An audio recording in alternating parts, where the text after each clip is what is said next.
Mahal na Reyna, mahal na Hari, pinapaabot po ng mga kasamahan namin ang taus-pusong pasasalamat sa mga donasyon ng palasyo para maipagawa yung mga bahay namin. Maraming salamat po. Sabihin mo sa lahat, walang anuman yun. Tungkulin ko na tulungan kayo. Makakaabot po, mahal na Hari. Pwede ano ba yan? Kanina ka pa. Tigilan mo yan. Nakakahiya, nasa harap tayo ng mahal na Hari at mahal na Reyna. Kinukunan ko lang ng alaala ang pagharap natin dito sa palasyo. Wendong, ano bang bagong nagawa ng iyong kapangyarihan? Ano ba yan? Ganito po ito, mahal na Hari, mahal na Reyna.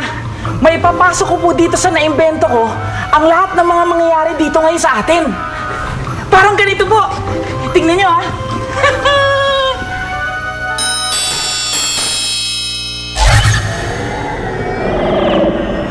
Mahal na Reyna, mahal na Hari, pinapaabot po ng mga kasamahan ko ang taus-pusong pasasalamat. Pwede rin po laki yan. Ang donasyon ng palasyo para maipagawa yung mga bahay Pwede namin. rin po liitan. Maraming po salamat.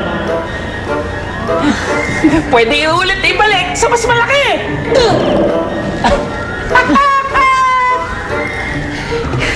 Mahal na Hari, mahal na Reyna. Ito po, ang Gwendy Cam. Ay! Ito na buti kinalaglag! Ay! Mahal ko. Nagulat kasi ako kanina eh. Ikaw kasi.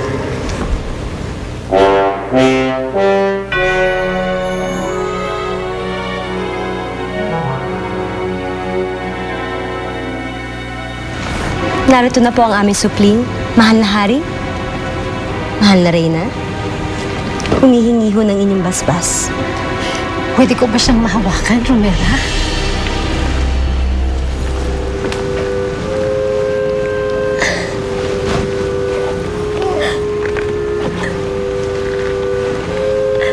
Kamusta na ho ang mahal na prinsesa? Marami nang naghihintay na makita siya bukas sa selebrasyon. Maayos naman siya, Romera. Nagpapahinga lang. Sige. Nais na namin magpahinga. Pagpasensya niyo ng asawa ko. Romera, Juliano, napagod kasi. Huwag niyo na pong alalahanin ang paghahanda para sa selebrasyon. Kami na pong bahala ni Romera mag-asikaso nito. Maraming salamat sa inyong dalawa. Malaki ang utang na loob sa inyo ng ating kariyan. Kayo ang mukha at bayani sa nangyaring trahedya sa atin. Kami ay ibang lingkod niyo lamang. Narito kami sa palasyo para pagsilbihan kayo. Nagkita-kita ho tayo bukas sa selebrasyon. Wendong, Hilda, tayo na. Romera, Juliano.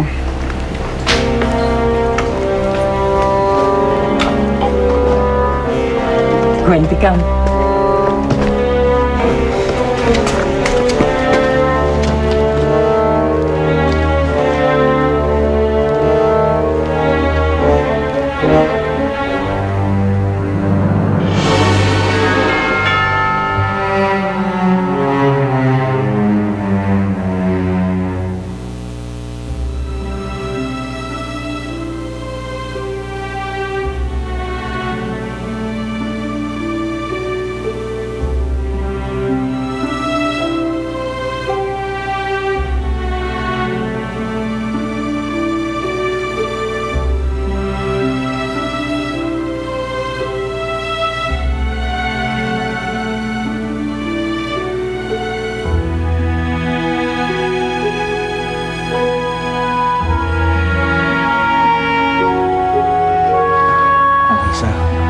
Paniguro lang to.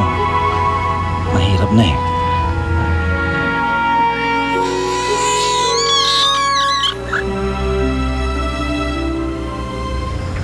Subukan mo lang. Sigurado ako pag nahawakan mo siya, magigising ang pagiging ina mo.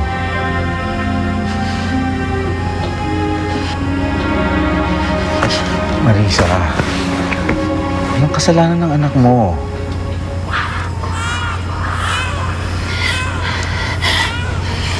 Patigilin mo yan!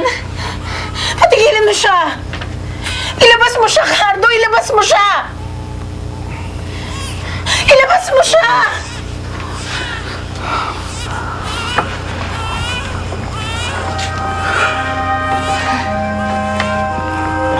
ka din ng nanay mo. Oo, hintay lang tayo. Matatanggap ka rin niya, ha? Basta ako, anak, tanggap kita. Tana. Hintay lang tayo, ha? Tigilan mo na yan, Cardo. Mamamatay din naman yan eh. Paano mo siya aalagaan? Paano mo siya pagkakainin?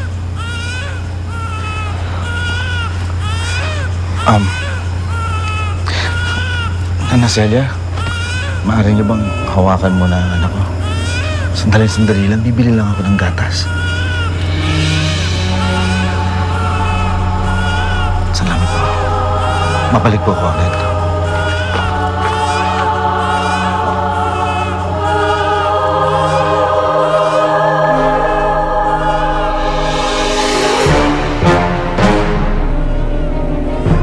May ibinigay sa inyo ang mga duwende na kailangang ibalik ninyo ito at ialay sa kanila.